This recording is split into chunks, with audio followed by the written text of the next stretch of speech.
সমবেত ভক্তবৃন্দের চরণার কোটি কোটি দণ্ডবত প্রণিপাত। গত সপ্তাহে নিতাই চাঁদের মহিমা কিঞ্চিত আপনাদের শ্রবণ করেছি। আজও আমার নিতাই চাঁদের মহিমা কিঞ্চিত আপনাদের কাছে বর্ণনা করব।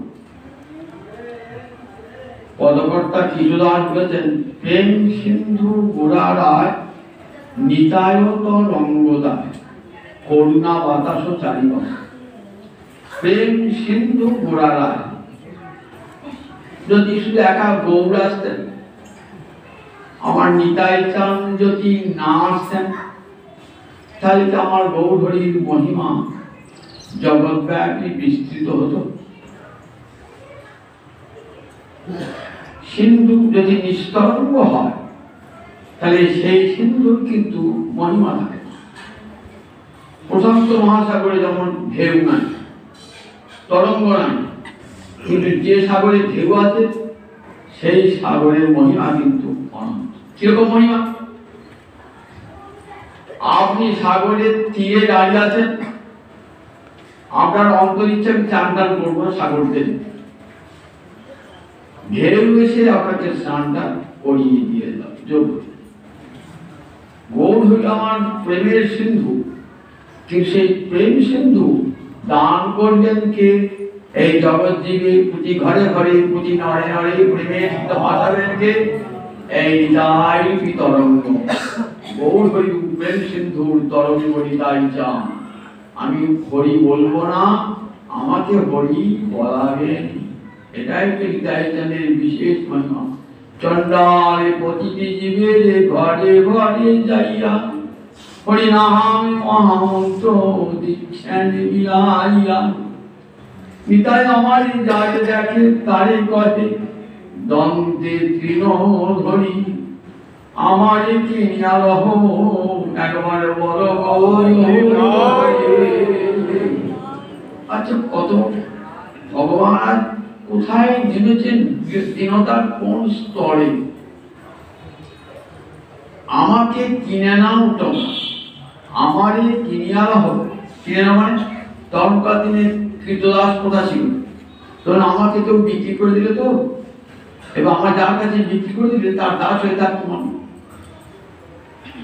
নিতাই চাঁদ বলছেন, আমারে কিনিয়া রহ, আমি তোমাদের কেনা দাস হয়ে থাকবো, কিন্তু একটা শর্ত, মুখে একবার গৌর হরি বল, তোদের হাতে ধরি পায়ে পড়ি, একবারে গৌর হরি বল। এতখানি করুণার গরজ আর কোন অবতারে দেখাতে পারেন? অনেক ভগবান এসে কত উপদেশ দান করেছেন, কিন্তু উপদেশকে কেমন করে কাজে পরিণত করতে হয় বাস্তবে, সেটা কিন্তু কোনো ভগবান দেখান নাই। নিতাই চাঁদের পূর্বে তো বহু বহু অবতার এসেছেন, তারা উপদেশ দিয়ে গেছেন, তাদের উপদেশের কথা শাস্ত্রে লেখা আছে, কিন্তু উপদেশ শাস্ত্রে লেখা থাকলেই কাজে লাগে না। কত উপদেশটা আমরা পড়ছি দিনরাত, কাজে তাকে লাগাতে পারছি? শাস্ত্রে বলেছে হরিনাম করো, কিন্তু জীবকে হরিনাম করানো, এটা কত বড় কাজ বলুন দেখি। আমি হরি বলবো না, আমাকে জোর করে হরি বলানো, এটা কে? এটা তো আমার নিতাই চাঁদের কাজ। তাহলে বলুন দেখি, আমার নিতাই চাঁদের মতন এমন দয়ার অবতার আর কি কোনো কালে হয়েছে? একবার চিন্তা করে দেখান দেখি, একবার দেখান দেখি। এমন অবতার আর হয় নাই, হওয়ার নয়। আনন্দং আনন্দং ব্রহ্মণ বিদ্যা ন বিভেতি কুতশ্চন। সূচিমন্ত্রে বলা আছে, ব্রহ্মের আনন্দ উপলব্ধি হলে আর জীবের ভয় থাকে না, না বিভেতি কুতশ্চন। সূচি উচ্চকণ্ঠে বলছেন, আনন্দং ব্রহ্মণ বিদ্যা ন বিভেতি কুতশ্চন। ভয় না, বিভেদন ভয় পায় না, কুতশ্চন কোথা হতে আর ভয় পায় না, যদি ব্রহ্মের আনন্দ একবার অনুভব হয়। আচ্ছা, সেই ব্রহ্মানন্দ কত কষ্ট করে সাধন করে কর্তৃতে দুটি পায়ে ব্রহ্মানন্দ লাভ করে, আর সেই ব্রহ্মানন্দটাকে ঘরে ঘরে নড়ে নড়ে প্রতিটি জীবেতে বা মরে সকলের মধ্যে ঢুকিয়ে দিলেন কি আমার নিতাই চাঁদ সেই ব্রহ্মানন্দকে। বলেন ব্রহ্মানন্দ তুচ্ছ, ব্রহ্মানন্দের চেয়েও কৃষ্ণ নামানন্দ আরো অমূল্য। ব্রহ্মানন্দ খাদদ আর কৃষ্ণ নামানন্দ সিন্ধু সম, সিন্ধু সম। একবার কৃষ্ণ নাম করে দেখো কি আনন্দ, দেখবে ব্রহ্ম জ্ঞানের আনন্দের চেয়ে কোটি কোটি গুণে অধিক একবার কৃষ্ণ নামে যে আনন্দ হয়, ব্রহ্মানন্দ তার কাছে অতি তুচ্ছ। একবার কৃষ্ণ নাম বললে যে আনন্দ হবে, সে আনন্দ কাছে ব্রহ্মানন্দ কোটি কোটি ব্রহ্মানন্দ তুচ্ছ হয়ে যায়। জগতের যত আনন্দ সব আনন্দের চেয়ে জগৎ আনন্দ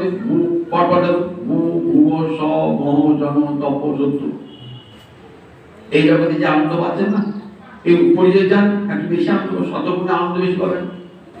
তার চেয়ে একটু স্বরূপে যান, আরো শতগুণ আনন্দ পাবেন। তপরূপে যান, আরো শতগুণ আনন্দ। মহরূপে যান, জনরূপে যান, তপরূপে যান, সব শতগুণ শতগুণ শতগুণ শতগুণ করে ব্রহ্মলোকে বিরোধা পাহাড় দেখলেন, সেখানে শতগুণ আনন্দ। সিদ্ধ লোকে বোঝালেন, সেখানে শতগুণ আনন্দ। সিদ্ধ লোক থেকে কোথায় গেলেন? বৈকুণ্ঠ গেলেন, কোটি কোটি বৈকুণ্ঠ, সেখানে বৈকুণ্ঠে আনন্দ পেলেন। বৈকুণ্ঠে আনন্দে গোলকের আনন্দে বোঝালেন, বলেন সে আনন্দ সিন্ধু আর বর্ণনা করা যায় না, দেখার কোনো সংখ্যা কোনো পরিমাণে ধরা যায় না। জগতের যত যত আনন্দ, সেই আনন্দের কণিকা মাত্র। সেই গোলকের আনন্দ ছড়িয়ে দিলেন আমার এই হৃদয় চান। কোন জীবকে? কলির জীবকে। যে কলির জীবের বিন্দু মাত্র সাধন নাই, ভজন নাই, তার নাই তার আহার শুদ্ধি, বিহার শুদ্ধি, শাস্ত্রগ্রন্থ পাঠ, সদাচার, কোনো কিছুই তার নাই। যদি সত্য যুগের মানুষকে দিতেন তাহলে বুঝতাম তাদের সদাচার আছে, শাস্ত্রজ্ঞান আছে, আহার শুদ্ধি আছে। ত্রেতা যুগ বা দাপর যুগের মানুষকে দিতেন তাহলে বুঝতাম। কিন্তু কলিযুগের মানুষ এত অধম, সেই অধম তারিতে আমার হৃদয় অবতার। এতখানি করুণা আর জগতে কেউ করেন। মহাপ্রভু তার 48 বছর বয়সের মধ্যে 24 বছর বয়সে পর্যন্ত গারস্থলী না, তারপর 6 বছর সারা ভারতবর্ষ পরিভ্রমণ, তারপর শেষ 18 বছর রইলেন গম্ভীরায়। তার মধ্যে শেষ যে 12 বছর রইলেন, শেষ যে রহিল প্রভুর 12 বছর, রাধিকার ভাব চেষ্টা হইল নিরন্তর। রাধারানীর প্রেমে এমন করে ডুবে গেলেন না রাধাবাবু, আর জগৎকে প্রেম দান ধর্ম সেটাও আর মনে থাকল না। এমন ভাবে রাধারানীর প্রেম সায়রে আমার মহাপ্রভু ডুবে গেলেন। রাধিকার ভাব চেষ্টা বুঝে গেলেন। তাই নিতাই চাঁদকে বলছেন, ও নিতাই চাঁদ, আমার মাতামহ নীলাম্বর চক্রবর্তী আমার নাম রেখেছিল বিশ্বম্ভর। কেন? নাম নাচ প্রেম নাচ বিশ্বম বিভর্তি। নাম নাচ প্রেম নাচ বিশ্বম বিভর্তি। নাম এবং প্রেমে বিশ্বকে ভরিয়ে দেবেন, তাই বিশ্বম্ভর নাম। কি করে ভরে দেবেন? নামেতে এবং প্রকৃতি। খুব ভালো শোনেন, শুধু নাম নয়, নামেতে এবং প্রেমেতে। অন্যান্য কলিযুগে নামদান আছে, প্রেম দান নাই। আমার মহাপ্রভু যে নাম দিলেন না এই কলিযুগে, নামের সঙ্গে ওই নামটা যদি পাই, প্রেম দেখতে পারেন তো? ওই প্রেম কি দেখা যায় নাকি? প্রেম কি দেখা যায় নাকি? তাহলে ফুল দিয়ে মালা গাতো, সুতোটা দেখতে পাও, সুতোটা দেখতে পাও না, ফুলটা দেখতে পাও তো। তারপরে দেখো নাম ফুল আর প্রেম সুতো। নাম প্রেমের মালা গাছি, পরাইল সঙ্গে শাড়ি। প্রেমের সুতো দিয়ে হরিনাম ফুলের মালা গেঁথে পতিত জীবের গলায় পরিয়ে দিলাম। কিন্তু এই কাজটা তো গৌরহরি করবো এসেছিলেন। বিশ্বম বিভর্তি নাপ্রান্ত প্রেমনাচ। তাই একদিন টাইটানকে নির্জন লিখে বলছেন, দেখো শ্রীপাদ, আমার নাম রেখেছেন মাতামহ বিশ্বম্ভর, বিশ্বকে নাম এবং প্রেমে ভরে দেবো বলে, কিন্তু আমি তো সে কাজ করতে পারলাম না। তাই শ্রীপাদ, তুমি তো আমার অভিন্ন করেও দুই ভাই এক তরুণ, গৌরহরি আর নিতাই চাঁদ দুটো দেহ পাঠে, দুই ভাই কিন্তু এক তরুণ, দুই ভাই এক সমতল। তারপরে দেখো, তুমি তো আমার দ্বিতীয় কলেবর, তুমি গৌর দেশে যাও, গঙ্গার তীরে তীরে যত গ্রাম আছে নগর আছে সর্বত্র নয়নে দেখিবে তারে, নাম প্রেমে দিও তারে, দেখো নিতাই কেহ যেন বঞ্চিত না হয়। অবশ্যপাত, নয়নে দেখিবে যারে, নাম প্রেমে দিও তারে, দেখো নিতাই কেহ যেন বঞ্চিত না হয়। এই নাম প্রেমের ধনে কাউকে আর বঞ্চিত করো না যেন, এটা যেন সবাই পায়। দেখেছেন তো আমার গৌরহরির কত অন্তরে করুণা। তাই বলছেন, শ্রীপাদ, প্রতিজ্ঞা করিয়াছি আমি নিজ মুখে, মূর্খ নিয়েছি দরিদ্রের ভাসাবো প্রেমী সুখে। জানো আমার জীবনে কি প্রতিজ্ঞা? প্রতিজ্ঞা আমি করিয়াছি নিজ মুখে, নিজ মুখে প্রতিজ্ঞা করেছি। কি প্রতিজ্ঞা করেছি? মূর্খ নিয়েছি দরিদ্রের ভাসাবো প্রেমী সুখে। শুধু পণ্ডিত নন, মূর্খকেও প্রেম দেবো, নিজ হীন তারপর আমরা প্রেম দেবো। অধম পতিত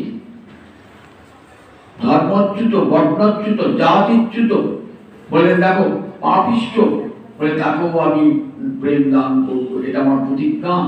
ভাসাবো প্রেম সুখী। অদ্বৈতের কাছে আমি প্রতিজ্ঞা করেছিলাম। অদ্বৈত গোস্বামী যখন মিলন হলো, অদ্বৈত নাচছেন তো, অদ্বৈত বর ছিলাম। তা বলে প্রভু আমার সব পেয়ে গেছি, আর কোনো বর আমার পেতে বাকি নাই। তা প্রভু আমাকে বর নাও বলছো, এই বরটা দাও। মূর্খ নিস সকলকে তুমি নাম প্রেমে ভাসাবে বলো। মা বলেন তারপরে এটা আমার তো প্রতিজ্ঞা অদ্বৈতের কাছে, মূর্খ নিস দরিদ্রে আমি প্রেম দান করবো। সে কাজটা আমার দ্বারা হলো না, তুমি আমার অভিন্নতর, তুমি হৃদয় চাঁদকে আসতে চান গৌকে, সে কখনো গৌ ছাড়া থাকেন না, কিন্তু সেবক ভগবান গো, সেবক ভগবান ভগবান কিন্তু সেবার আদেশ। লক্ষণ রাম অবতীর্ণ হয়েছেন, তখন লক্ষণের যা মন চাইছে না তাও করতে হচ্ছে। রামচন্দ্র বলছে আদেশ পালন করো, সীতাকে বনে দিয়েছো বাল্মীকি। দাদার বুঝছেন যে দাদার আদেশ পালন করা কত কষ্টকর, কিন্তু দাদার সম্মুখে বলতে পারছেন না কেন আপনি সীতাকে বনে নিবাসিত করবেন, সে তো নিষ্পাপ। কিন্তু বলবার ক্ষমতা নাই। কি করেছেন? একবার নীরবে সেই আদেশ পালন করেছেন, চোখের জল ফেলেছেন। বলরাম অবতারও সেই আদেশ পালন করেছেন, বলরাম অবতারী। তাই এবারে কি হয়েছে? এবারে পিতায় চান যে না, আদেশটা আমাকে পালন করতেই হবে। তাই মহাপ্রভুর আদেশ পালন করবার জন্য পিতায় চান চলে এলেন, চোখে জল ফেলতে নীলাম জল আসছেন। সঙ্গে কে এলেন? সঙ্গে এলেন রামদাস, হৃদয় চাঁদের বড় ভক্ত আমার অভিরাম, এর নাম ছিল রামদাস। অভিরাম ঠাকুর, অভিরাম ছিলেন ব্রজের শ্রীরাম শাখা। কৃষ্ণ লীলাতে হয়ে গেল, গৌরাঙ্গ লীলায় সব দেহ পাল্টাল, কিন্তু শ্রীরাম দেহটি পাল্টায়। সে গোবর্ধন পর্বতের গুহায় উঠতে আছে। গৌরহরি বলছেন নিয়ে এসো, শ্রীরামকে নিয়ে এসো। নিতাই চাঁদ খুঁজছেন, কোথায় শ্রীরাম, কোথায় শ্রীরাম, কোথায় শ্রীরাম। শ্রীরামকে তো খুঁজে পাওয়া যাচ্ছে না। শ্রীরাম বলে ডাকেন, তখন শ্রীরাম গুহা থেকে বেরিয়ে এলো।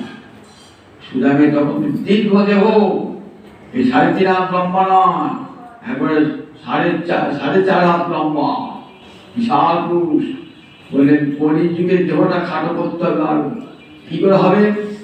নিতাই চাঁদ কাঁধে চাপলেন, দেহটি ছোট হয়ে ঠিক কলিযুগের মতো হয়ে গেল। নাম হয়ে গেল অভিরাম। আর শ্রীরাম নাম অভিরাম। কোথায় এসে জন্মগ্রহণ করলেন? হুগলি জেলার খানাকুলের কাছে কৃষ্ণনগর গ্রামে। এই নদীর কৃষ্ণনগর নয়, একটা কৃষ্ণনগর আছে হুগলি জেলার খানাকুলের কাছে, সেখানে জন্ম অভিরাম। এই অভিরাম এমন গ্রাম, এর কাছে একটা চাবুক ছিল, জয়মঙ্গল চাবুক। আর এমন প্রণামের শক্তি ছিল না, দেশে দেশে সর্বত্র ঘুরে বেড়াতেন। যদি কেউ মিছিল বলতো আমি গৌরগণ গৌরপার্ষদ, তাহলে প্রণাম করে দেখতেন, তুমি যদি গৌরগণ হও তাহলে বেঁচে থাকবে। অভিনয়ের প্রণাম মৃত্যু যেত। শালগ্রাম সিরাজে সত্যিকারের শালগ্রাম গণ্ডকী নদী তৃপ্তি থেকে নানা হতো। অভিরামের প্রণামের সঙ্গে সঙ্গে অভিরাম উদ্যান, কৃষ্ণ নামে অভিরাম উদ্যান। একটা বড় কাঠ, 16 জন মানুষ বইতে পারে এমন বড় কাঠের চ্যাংড়া হাতে করে তুলে বাঁশি বাজাতো, হাতে করে তুলে বাঁশি বাজাতো। কত শক্তি বিরাট অভিরাম। শ্রীরাম তো সেই অভিরাম হয়ে এসেছে। সেই অভিরাম যখন নিয়ে চলো এবার কৃষ্ণলীলা, এবার গৌরলীলা আসলে নর্মদিয়া তোমাকে যেতে হবে। এলেন, পুরীতে থাকলেন, বেশ কিছুদিন পুরীতে ছিলেন। নিতাই ছিল নিতাই চাঁদের ভক্ত, তাই নিতাইয়ের সঙ্গে রামদাস চলে এলেন। আর কে এলেন? এই কাটোয়ার দাস গদাধর চলে এলেন। ইনি ছিলেন রাধা রানীর সখী, চন্দ্রকান্তি সখী, আর বলরাম প্রিয়া পূর্ণানন্দা, দুইয়ের মিলনে দাস গদাধর। মুরারি চৈতন্য, যে বাঘের উপর চলে বসত, সাপের গালে চুমু খেত, ভয়ঙ্কর ভক্ত, তার নাম মুরারি চৈতন্য। রঘুনাথ বৈদ্য, রঘুনাথ ওঝা, এরা সব এরকম দ্বাদশ গোপালকে সঙ্গে নিয়ে আসছেন। আস্তে আস্তে কীর্তন করতে করতে আসছেন তো রাজদাসে পৌঁছেছেন। পথে রাখছে কীর্তন করতে করতে পাগল হয়ে গেছেন। কোন দিকে যেতে, কোথায় যাবো কোথায় যাবো না ঠিক করতে পারছে না। যেটা 10 মিনিটের পথ, সে 10 ঘন্টা যেতে লাগছে। একবার যাচ্ছেন আবার পিছিয়ে আসেন, এমনি করতে করতে কোথায় এলেন? পানিহাটি। পানিহাটি গঙ্গার তীরে 24 পরগনা। নাম শুনেছেন তো পানিহাটি? জ্যৈষ্ঠ মাসের শুক্লপক্ষে ত্রয়োদশী তিথিতে পানিহাটিতে দণ্ড মহোৎসব হয়, জানেন তো? আমি এখানে বলেছি কয়েকবারই দণ্ড মহোৎসব। জ্যৈষ্ঠ মাসের শুক্লপক্ষে ত্রয়োদশী তিথি, মনে রাখবেন ওই দিনটায় দণ্ড মহোৎসব হয়। নিতাই চাঁদ দণ্ড দান করেছেন, কৃপা দণ্ড দান করেছেন কাকে? রঘুনাথ দাস গোস্বাই পাদকে। সেজন্য পানিহাটি আজও বিখ্যাত স্থান হয়ে আছে। মহাতীর্থ, এখানে মহাত্মা গান্ধী গিয়েছেন, নেতাজি সুভাষচন্দ্র বসু গিয়েছেন, চিত্তরঞ্জন দাশগুপ্তকে দেশবন্ধু গিয়েছেন এখানে, এবং মহাতীর্থ বলে স্বীকৃতি দান করেছেন। এখন সেই বৃদ্ধ বটগাছ যেখানে নিতাই চাঁদ বসেছিলেন, সেই বৃদ্ধ বটগাছ আজও আছে, গঙ্গার তীরে দেখা যায়।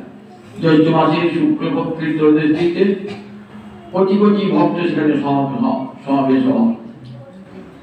এই রাঘব, এই পানিহাটিতে ছিলেন ভক্ত, তার নাম রাঘব পণ্ডিত। রাঘব পণ্ডিত ইনি ছিলেন ব্রজের ধনিষ্ঠা সখী, ব্রজের ধনিষ্ঠা সখী। তিনি রাঘব পণ্ডিত রূপে এসেছেন। রাঘব পণ্ডিত ভগ্নী ছিলেন, তার নাম দময়ন্তী। দময়ন্তী এমন করে গৌর ভালোবাসতেন না, সারা বছর গৌরহরি কি কি খেতে ভালোবাসেন সেগুলি সব তৈরি করে রাখতেন। রথের পূর্বে 2-3টে ঝুড়ি করে সেই সামগ্রী পাঠিয়ে দিতেন। তার নাম রাঘবের ঝুড়ি, রাঘবের ঝাড়ি। দেখেছেন তো? আমি 2 বছর ধরে রাঘবের ঝাড়ি করছি, সবাই ভাবে কি জানাবার জন্য। গৌর কথা শুনতে আসেন, গৌর হয়ে যান, তার সঙ্গে এগুলি জানতে হবে তো। প্রতি বৎসর রথযাত্রার পূর্বে দময়ন্তী দেওয়া দ্রব্য, দময়ন্তী গৌর দর্শন করতে পেতেন না, কারণ গৌর তো সন্ন্যাসী, দময়ন্তী নারী, তাই কি বলবেন, কিন্তু ভালোবাসার অন্তরে ভালোবেসে সব তৈরি করতেন। ওই ক্ষীরের নাড়ু, শিরির নাড়ু, নারকেলের নাড়ু তৈরি করে রাখতেন, কত কি তৈরি করে রাখতেন, সেইগুলো সব ভাইকে দিতেন, এভাবেই গৌর হরিয়েছি বলে সব আস্বাদন করতেন। দময়ন্তী দত্তের দ্রব্য ঝুলাইয়া রাঘব পুরীর পথে চলে কাঁদিয়া, রাঘব দময়ন্তী দত্তের দ্রব্যে ঝুলি সাজাইয়া রাঘব পুরী মীরা চলে যায় কাঁদিয়া কাঁদিয়া। তা সেই রাঘবের ঘরে রাধে রাধা ঠাকুরানী, রাঘবের ঘরে রাধা রান্না করতেন। তাই রাঘবের ঘরে এমনই পাগল মহাপ্রভু খুব ভালোবাসতেন, এসে রাঘবের ঘরে উঠতেন। রাঘব ঘরে স্বয়ং রাধানী এসে রন্ধন করেন। রাঘবকে এসে মহাপ্রভু একবার কানে কানে বলেছিলেন, জানো রাঘব, আমি তো হয় আর আসতে পারবো না, কিন্তু মনে রেখো আমার দ্বিতীয় বরাবর কি জানো, রাঘব তোমারে আমি নিজ গপ্প কই, আমার দ্বিতীয় নাই নিত্যানন্দ। রাঘব তোমারে আমি নিজ গপ্প কই, আমার দ্বিতীয় নাই নিত্যানন্দ বই। রাঘব, একটা গোপন কথা তোমাকে বলি। কি গোপন কথা? না, আমার দ্বিতীয় নাই নিত্যানন্দ, দ্বিতীয় নিতাই আমার দ্বিতীয় কলব। এই নিত্যানন্দে ভক্তি থাকবে তবে আমার প্রতি ভক্তি থাকবে। যদি বিন্দু মাত্র নিত্যানন্দের তীরের বিদ্বেষ থাকে, তাহলে আমি তাকে কোনো কালে কৃপা করি না। নিতাইকে মানছি, গৌরকে মানেন না, আমার নয় লোক আছে। এমন কার আছে যারা গোড়া প্রকৃতি, নিতাইয়ের অদ্ভুত চরিত্র, তো নিতাই জাতিভেদ বর্ণভেদ কিছু মানতেন না, জানতেন সকল মানুষই গোবিন্দের সৃষ্ট, মানুষে মানুষে কোনো ভেদ নাই, সব মানুষ সমান। এই যে মহাপ্রভুক্তি, সেটার জীবে সম্মান দিবে জানি কৃষ্ণ অধিষ্ঠান। সমস্ত জীবের কৃষ্ণ আছেন এই জ্ঞানে সব জীবকে সম্মান দান করবেন। ব্রাহ্মণ বলে প্রান্তি করলাম একবারে গল হয়ে, আর অব্রাহ্মণ থেকে দূরে সরে যান, দুই অব্রাহ্মণ সোজা, এটা ভোগার নচিত দুরা বলে না, কখনো করো না। ব্রাহ্মণটা যদি দাঁড়াতে পারে ভোগের সাক্ষী, ওই অব্রাহ্মণটা সে কি ক্ষতি করেছে? সে কি ক্ষতি করেছে? যে ব্রাহ্মণের হৃদয়ে গোবিন্দ আছেন, সেই অব্রাহ্মণের হৃদয়ে গোবিন্দ আছেন। সুতরাং কোনো মানুষকে, দেখুন তো, মহাপ্রভুকে ভালোবাসতে গেলে, নিতাইকে ভালোবাসতে গেলে মন থেকে দূর করতে হবে। আমাদের মনে কোনো এই সংস্কার ব্যাপক আছে, অব্রাহ্মণ, তুই অব্রাহ্মণ, তুই এসো না, ও করো না, বা আবার তুই ছুঁয়ে দিবি, আমি অপরিচয় গেলাম। এই কত বড় অপরাধ, কত বড় অপরাধ। যদি এখন মনে মনে চিন্তা করেন, আমি যদি এই যাত্রা হতাম, আমাকে যদি কেউ কিছু সরিয়ে দিত, আমার মনে রাখতো। গায়ে একটা লাঠি মারলে কষ্ট হয় না, কিন্তু মনে লাঠি মারলে বড় কষ্ট লাগে। মনে লাঠি বড় কষ্ট লাগে। রবীন্দ্রনাথ ঠাকুর বলেছেন লোকহিতে, রবীন্দ্রনাথ ঠাকুরের কালান্তর একটা প্রবন্ধ সংগ্রহ আছে, সেখানে লোকহিত একটা প্রবন্ধ আছে। বলছেন দেখো, যদি গায়ে লাঠি মারো তাহলে লাগবে না, কিন্তু মনে যদি লাঠি মারো তাহলে বিশ্বাস লাগবে। আর কোনো মানুষকে ছোট বলে কখনো দূরে সরিয়ে দিও না। এখানে আর মুখে বলি, কাজে তো করি না। যে দেখো নিতাই চাঁদ কাজে করেছেন, যার জন্য অনেকে নিতাই চাঁদকে, যারা গোড়া ব্রাহ্মণ বা গোড়া উচ্চমানের মানুষ না, নিতাই চাঁদকে ভালোবাসতেন না, গৌর হরিকে ভালোবাসতেন। নিতাই চাঁদের এই জাতি ধর্মের ভেদ ছিল সর্বত্র, কারণ মহাপ্রভু আদেশ স্থিত পালন করেন সর্বত্র, নির্বিচারে প্রেম নাম করবেন, এই জন্য এসেছেন। তো তাই রাঘব তোমার আমি নিজ গপ্প কই, আমার দ্বিতীয় নাই নিত্যানন্দ বই। রাঘব, আমি গোপন কথাটি বললাম, আমার দ্বিতীয় নাই নিত্যানন্দ বই। এই নিতাই চাঁদে জানো, এই নিতাই চাঁদকে ভালোবাসি না, আমি কাউকে ভালোবাসি না। যে আমার নিতাই চরণ আশ্রয় করেছে, জানবে সে আমার চরণ পেয়েই গেছে। নিতাই চাঁদ জগৎগুরু, সমষ্টি গুরু, জগৎগুরুর প্রকাশ, জগৎগুরু প্রকাশ। জগতে যত যত গুরু আছেন না, সব গুরু করুণা মূর্তি ধারণ করে নিতাই চাঁদ হয়েছেন। তাহলে গুরু এই নিতাই চাঁদের প্রতি যদি ভালোবাসা না থাকে কোনদিন নিতাই পাবেন। আমি যদি নিতাই চাঁদের দাসীনন্দ দাস হই তবে কোনদিন গৌর হরির চরণ পাব। গৌর হরি নিতাই পদ কোটি চন্দ্র শশীদল যে ছায়ায় জগৎ জুড়ায় হেন নিতাই বিনে ভাই আমার রাধা মাধব পাইতে নাই নিরবরি ধর নিতাই পায়। নিতাই বলতে গৌর পাওয়া যায়, নিতাই বলতে রাধা মাধব পাওয়া যায়, বুঝে পাওয়া যায়। নট্ট ঠাকুর উচ্চকণ্ঠে বলেছেন নট্ট সে নিতাইয়ের অবতার, নিতাই চাঁদের অবতার হলেন নিতা আমার নট্ট ঠাকুর। তাই নিতাই চাঁদের করুণার সাগর নিতাই বলেন রাঘব তোমার আমি নিজ গপ্প করি আমার দ্বিতীয় নাহি নিত্যানন্দ। রাঘব অক্ষরে অক্ষরে কথা পালন করেছেন, অক্ষরে অক্ষরে কি করেছিলেন? রাঘবের ঘরে যার ঘরে রাধা ঠাকুর নন্দন করে সেই গানে রাঘবের ঘরে আমার নিতাই চাঁদের অভিষেক। অভিষেক মানে কি? স্নান করানো, অভিষিঞ্চন করানো হয়। ওই সিদ্ধহাত ভঙ্গ করতে গেলে অভিষেক মানে সর্বতোভাবে স্নান করানোকে বলে অভিষেক। আমরা বেশি 14 দিন গৌর পূর্ণিমা দিন গৌরের অভিষেক, নিতাই চাঁদের অভিষেক। অভিষেকটা কোথায় হবে? তা বললেন রাঘব পণ্ডিতের ঘরে। রাঘব পণ্ডিত বসেছেন স্বর্ণ সিংহাসনে, নিতাই চাঁদ বসেছেন স্বর্ণ সিংহাসনে। সমস্ত ভক্ত গঙ্গা জল নিয়ে আসেন, গঙ্গা জল ঢালছেন নিতাই চাঁদে। ওম সহস্র শিষ্যা পুরুষ সহস্রাক্ষ সহস্রভা সবলিং বিশ্বতু বিদ্যা অত্যতিষ্ঠত সাংগ্রাম জল ঢালছেন। পুরুষ সূক্তের মন্ত্র পাঠ করতে হয়। বেদে আছে, ঋগ্বেদে আছে সূক্তের নাম পুরুষ সূক্ত। সেই পুরুষ সূক্তের মন্ত্র দিয়ে অভিষেকের জল বর্ষণ করা হয়। সেই জল দেওয়া হচ্ছে তার নিতাই চাঁদের মাথায়। নিতাই চাঁদে অভিষিক্ত হয়েছেন না, এবার নিতাই চাঁদের গাঁটি মুছি দিয়ে চন্দন পরিয়ে দিয়ে মালা পরাবেন। তো বলছেন শোন রাঘব আমাকে কদম ফুলের মালা পরাবি, আমি তো কদম বনে থাকি, গোয়ালার ছেলে তো জানিস তো, আমি কদম ফুলে ভরে ভরে মাছি চোপা যাই, গরু চলাই, আমাকে কদম ফুলের মালা। ও ঠাকুর খেপা ঠাকুর এখন কদম ফুল পাওয়া যায়? কদম ফুল তো বর্ষাকালে ঘোরার পাবো না, দেখ না কোথাও ঠিক না কোথাও পাবি। কি আশ্চর্য ব্যাপার, কোথায় কদম ফুল পাওয়া যায়? রাঘব তার মহা মুশকিলে বললেন কোথায় কদম ফুল, কোথায় কদম ফুল? দেখ না তোর বাড়িতে আছে কদম ফুল, আমার বাড়িতে কদম ফুল গাছ কদম হবে? যা না, গিয়ে দেখছেন একটা বাতাবি লেবুর গাছ বাড়িতে, সেখানে তার কদম ফুল হয় না। ও মা দেখছেন কি রাশি আসে কদম ফুল ঝুলছে, কদম ফুল ঝুলছে, বাতাবি লেবু গাছে কদম ফুল ঝুলছে।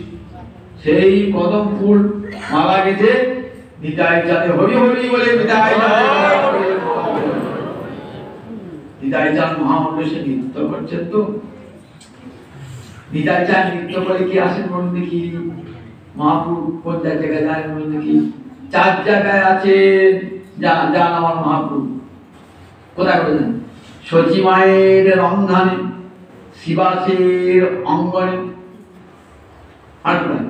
শিবাসের অঙ্গনে, সচী মায়ের অঙ্গনে, নিত্যানন্দের নর্তনে। তার নিতাই চাঁদ নাচলে গরু চলে। সচী মা যদি দিদি যখন রান্না করে কাঁদতেন, আমার নিহার খেতে ভালোবাসতো, পটল ভাজা খেতে ভালোবাসতো, বেগুন ভাজা খেতে ভালোবাসতো, আমার শাক খেতে খুব ভালোবাসতো। এমনি করে নারায়ণের ভোগ দিয়ে থাকতেন না, দেখতেন তার চোখ বুঝে দিতেন, নারায়ণ দেখতেন থালাতে একটু শাক অন্য কিছুই না। কে গেল? সব নিমাই এসে খেয়ে গেছে, সব নিমাই এসে খেয়ে গেছে। ওই শান কে খেলো রে? মনে হয় বিড়াল ঢুকিয়েছিল ঘরে, নয় আমার থালায় কিছু নাই তো? বললে মা সব তো ছিল, সব তো ছিল, এই যার কিছুই নাই। এই বিড়ালে খেয়ে দিয়েছে রে, তাহলে নারায়ণ ভোগ আনে, নারায়ণ ভোগ আনে, তুই তার ভোগ দিয়ে ভুল করেছিস, আবার ভোগ রান্না, আবার এখানকে ভোগ রান্না করতে। এমনি করি দেখছেন আমার সচিবায়ের রন্ধনে আমার মহাপুর ছুটি আসবে। তার মায়ের তো বিশ্বাস হতো না, তবে বলেছিলেন শিবাসকে দিয়ে বলতে পারছিলেন, বলো শিবাস আমার মাকে বলো বিজয়া দশমীর দিন যখন মা নানাবিধ অন্ন ব্যঞ্জন নিরঞ্জন নারায়ণে ভোগ দিয়ে বাইরে বারান্দায় বসে বসে থালা নিয়ে চোখের জল ফেলে, আমার নিমাই কত সব খেতে ভালোবাসত, তখন ছুটে এসে আমি সব খেয়ে নিই। মা ভাবেন বিড়ালি কুকুরে পাখিতে খেয়ে নিয়েছে, আমি সত্যি যাই সচিবায়ের রাঘবের ভবনে, সচিবায়ের রন্ধনে, নিত্যানন্দের নর্তনে, শিবাসন, এই 4 জায়গায় আমার মহাপ্রভু সব সময় থাকে। আগে তো রাঘবের ভবন, সেখানে এসে আবার হৃদয় যা নৃত্য করছেন মালা করে, হরে কৃষ্ণ কৃষ্ণ কৃষ্ণ হরে হরে, হরে রাম রাম রাম উদ্দণ্ড কীর্তন। হৃদয় যাদের কীর্তন মানে উদ্দণ্ড কীর্তন। পাগলা নিতাইয়ের বল হরি বলে পাগল জগৎমুক্ত। হরিনামে জগৎ মাতালো কে? আমার একলা নিতাই আমার একলা নিতাই হরিনামে জগৎকে বাঁচিয়েছে কি? একলা নিতাই বলছে, এই রাখো কোন ফুলের গন্ধ পাচ্ছিস? প্রভু একটা ফুলের তো গন্ধ পাচ্ছি, নাম তো জানি না। একটু দেখেছিস চোখে বলছে না তো প্রভু, এটা দমনক ফুল। ও বাবা, এই নাম কিন্তু শুনি নাই, কি তার গন্ধ পাচ্ছি? তার জুঁয়ের গন্ধ নয়, বেলি ফুলের গন্ধ নয়, অন্য গোলাপ ফুলের গন্ধ নয়, কি ফুলের গন্ধ ভাবছি? ওটা দমনক ফুলের গন্ধ। ও ফুলটা কোথায় হয় জানিস? না তো জানি না। ওটা কোথায় হয়? ওটা হয় একমাত্র পুরী ধামে, যেখানে জগন্নাথ বল্লভ বলে একটা উদ্যান আছে, এই সেখানে এই দমনক ফুলের গাছ আছে। এখানে পুরো বন্ধ, এনে কি করে সেই ফুলের কুড়ি থেকে এই বানিয়ে দিতে? বললেন তাহলে বোঝ, দমনক ফুল মালা করতে কে ভালোবাসে? আমার গৌর হরি পরেন দমনক ফুলের মালা। তাহলে বোঝ কে এসেছে আজকে? দেখ, সাক্ষাৎ গৌর হরি এসেছেন, দমনক ফুলের মালা পরে এসেছেন। নিত্যানন্দের নর্তনে আমার মহাপ্রভু এসে আজ রাঘব পণ্ডিতের ঘরে। কত আনন্দ রাঘব পণ্ডিতের! গৌর নিতাই চাঁদের অভিষেক হয়েছে, গৌর হরি এসেছেন এখানে। নিতাই চাঁদ দণ্ডদান করেছেন রাঘবের, আর সব পরিবারের রাঘব গৌর চরণে আত্মনিবেদিত। সেই রাঘবের আনন্দের সীমা নাই, যা আমার সমস্ত মনোবাসনা পূর্ণ হল। নিতাইকে 3 মাস রইলেন পানিহাটিতে, 3 মাস রইলেন। সেখান থেকে এইবার কোথায় এলেন? এরিয়াদহ কার ধাম বলুন দেখি?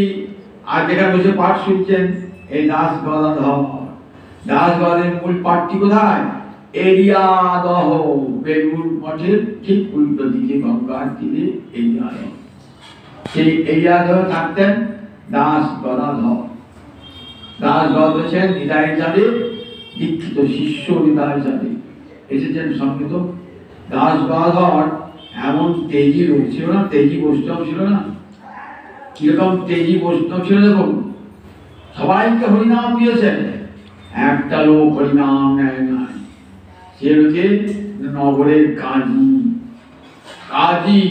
কাজী মানে বিচারক।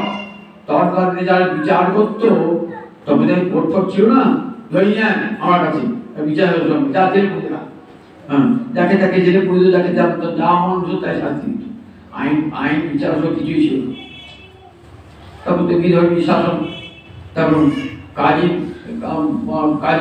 কাজী তাকে হরিনাম না হয় তার ব্যবস্থা করতে। এই রাজা যাতে কেউ হরিনাম করতে না পারে, কাজী ভয়ে কেউ হরিনাম করতে পারত না। দেখে নবদ্বীপ যেমন কাজী ভয়ে হরিনাম করতে পারতো না, কোনো কাজী ভয়ে কেউ হরিনাম করতে পারত না।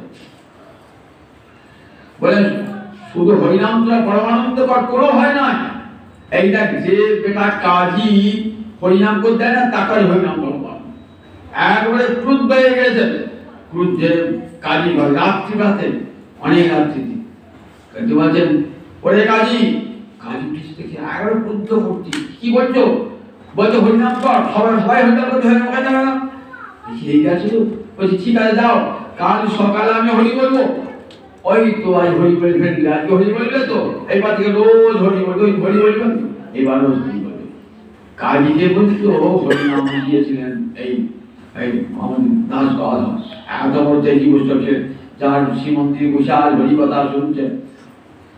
মহাপ্রভু কোথায় গেলেন? এই আদহে এই দাস গাধরের মন্দিরে, সেখানে কাছে বালগোপাল, ছোট্ট গোপাল বলছি, নিতাই চাঁদ গেই, নিতাই চাঁদ, নিতাই চাঁদের গান মানে না নাচ আর গান একসঙ্গে। নিতাই সিংহাসন থেকে কি করছেন? গোপালকে পড়ে গিয়ে নৃত্য করছেন, হরি হর হরে নম কৃষ্ণ যাদবায় নম, যাদবায় মাধবায় কেশবায় নম, হরি হর হরে নম কৃষ্ণ যাদবায় নম, যাদবায় মাধবায় কেশবায় নম, গোপাল গোবিন্দ রাম শ্রীমধুসূদন গিরিধারী গোপীনাথ মদন মোহন। নৃত্য করছেন, অপূর্ব নৃত্য করছেন। অনন্তের পরে বালগোপাল দুলছে, আজকে অপূর্ব শোভা। স্বয়ং অনন্তদেব, নিতাই চাঁদ আর তার পক্ষে দুলছে বালগোপাল, দুলছে অপূর্ব শোভা। মধুস্কন্ধে কীর্তন করছেন যে মাধব ঘোষ, গোবিন্দ ঘোষ, মাধব ঘোষ আর বাসুদেব ঘোষ, তিনজন এক সহোদর ভাই। এদের বাড়ি কোথায়? এই আমাদের কাছে কুলাই বলে কি গ্রাম আছে, অজয়ের ধারে, মঙ্গলকোটে কুলাই। সেই কুলাই খুব একটা তীর্থস্থান কুলাই।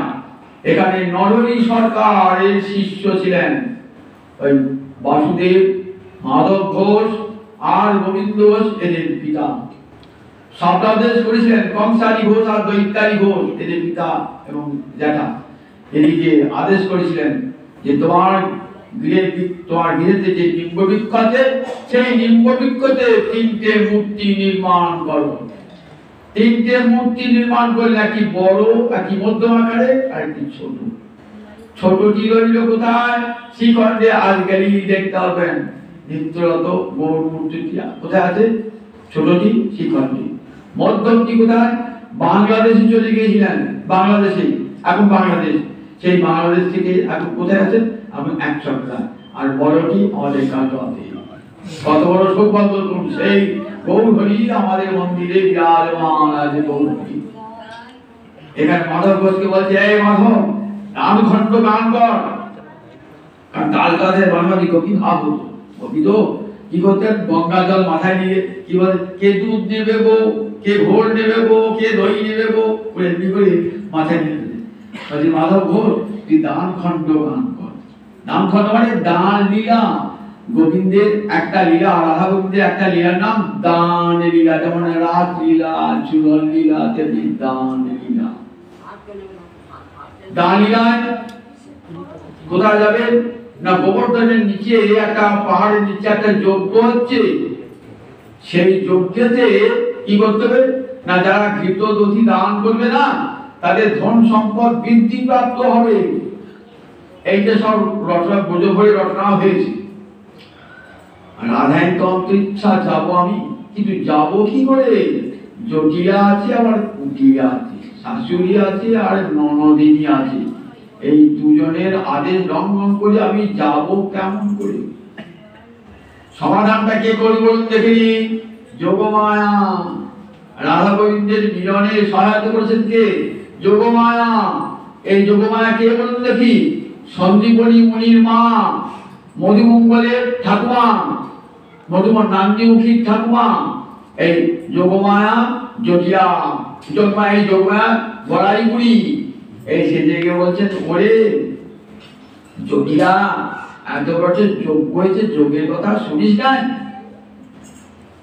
তবে যে শুনেছি তো বটে, দুধ দই নিয়ে চল, দিলে দেখ তোর ধন সম্পদ বৃদ্ধি পাবে, তোর ছেলেটার পরমাই বৃদ্ধি পাবে। কি করে যাব? আমি তো বুড়ো হয়ে গেছি। মেয়েটাকে পাঠানো যাবে না, জানো তো? মেয়েটা যেখানে যায় কারণে অকারণে মানা সৃষ্টি করে, ঝগড়া ঝাঁটি করে, কোথাও পাঠাই না বাড়ির মধ্যে। তাহলে কে যাবে? তাহলে এক কাজ কর, তোদের বাড়ির বউকে, নতুন বয়সে বউটাকে দিয়ে না, তা বউটাকে তুমি সঙ্গে করে নিয়ে যাবে। হ্যাঁ হ্যাঁ, আমি সঙ্গে করে, কোনো চিন্তা নাই, সঙ্গে করে নিয়ে যাবো, আবার সঙ্গে করে দিয়ে যাবো। দেখি নন্দ ঘোষের ছেলেটা আছে না, আমার খুব ভয় লাগে, জানিস তো? ওর এমন রূপ, এমন গুণ না, সবাই আকৃষ্ট হয়ে যায়। দেখি যেন নিয়ে আসি, যেন কোনো কলঙ্ক লিখতো না, কোনো চিন্তা করিস না, আমি ঠিক নিয়ে যাবো।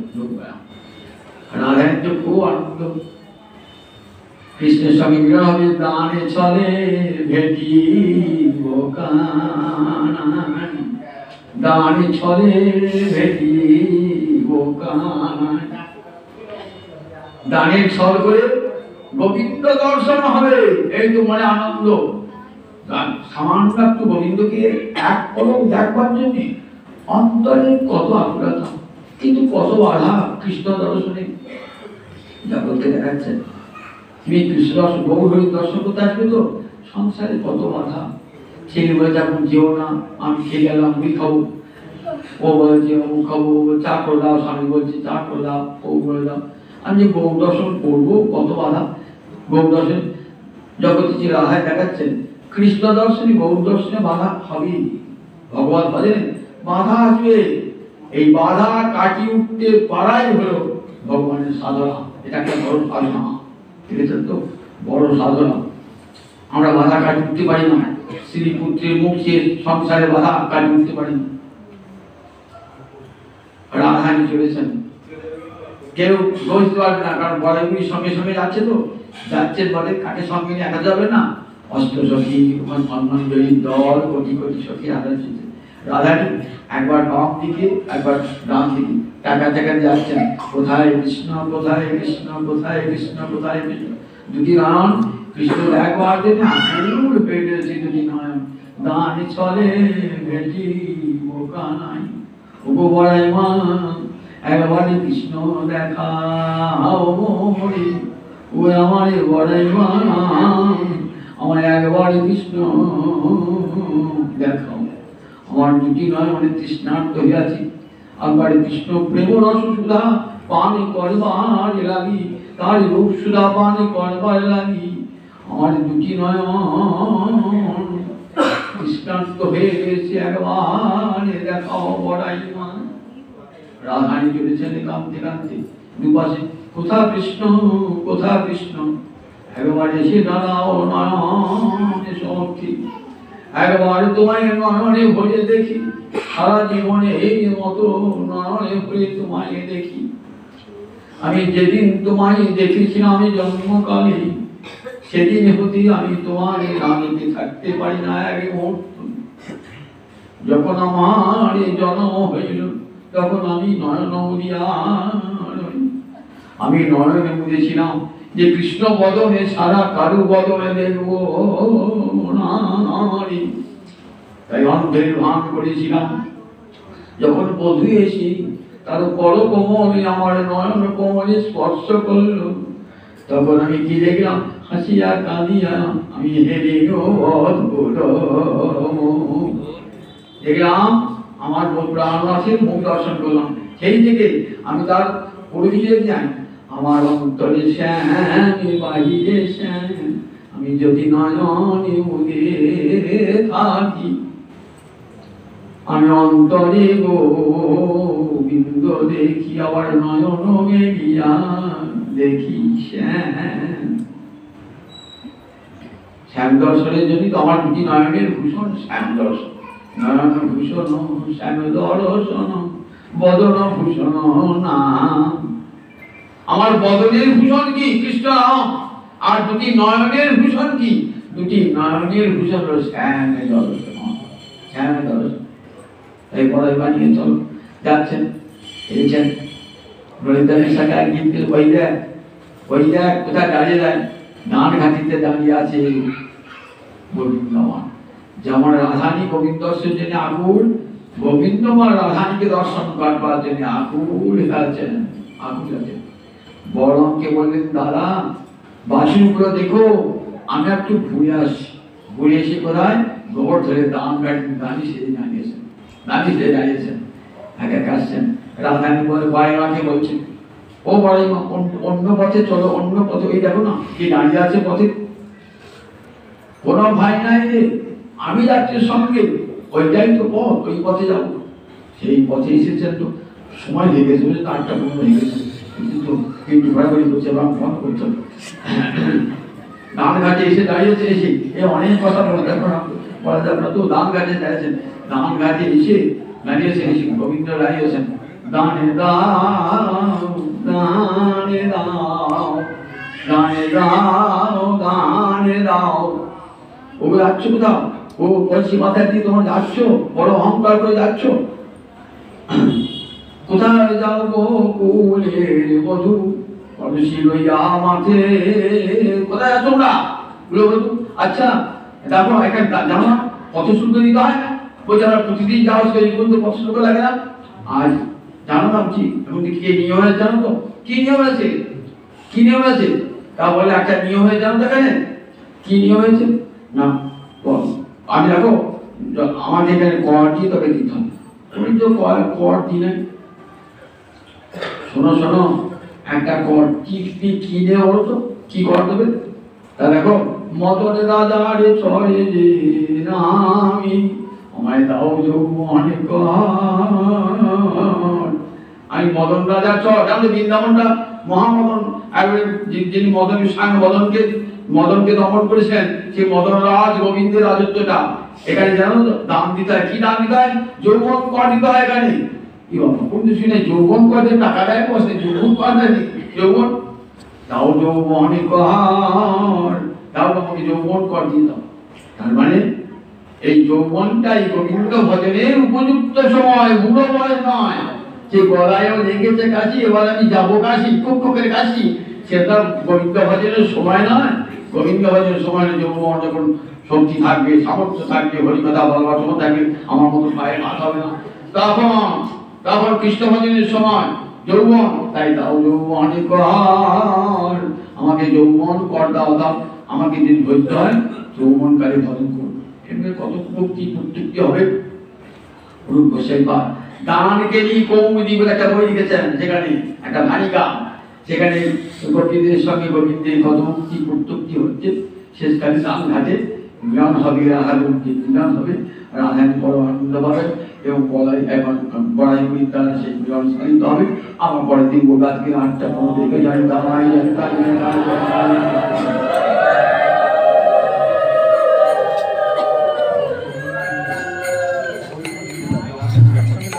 जय जय राधे गो आशु जय राधे कृष्ण गोविंद राधे गोविंद राधे गोविंद राधे राधे गोविंद जय राधे मदन वृंदावन चंद्र जय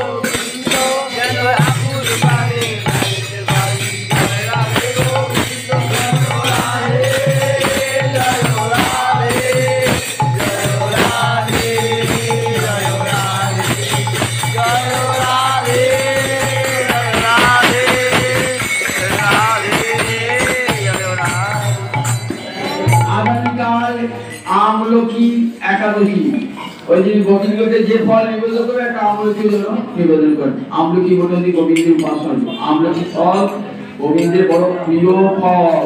দেখবেন 64 ভক্তকে একটা শাস্ত্রী বৃক্ষ, অশ্বতের বৃক্ষ গোবিন্দের প্রতি দিন। শাস্ত্রী মানে এই আমলকি ফল। আজকে একাদশী, আমলকি জয় জয়।